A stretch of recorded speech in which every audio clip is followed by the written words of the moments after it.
emerged from now the production. We have produced a lot of stock, and we have a lot in the market, in our stores.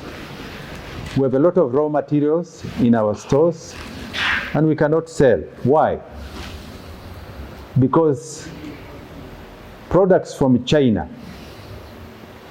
from India, and other countries are polluting the market.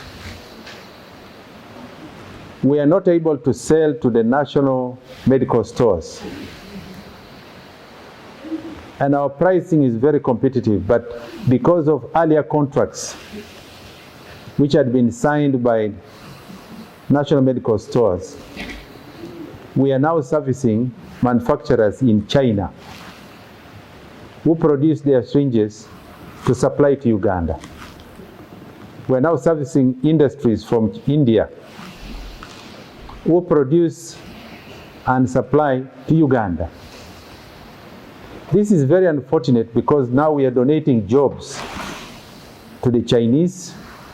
We are donating jobs to India. We have obligations to the banks. We have obligations to our workers. We've got to pay electricity. We've got to pay water. We've got to pay all the other costs of running this industry.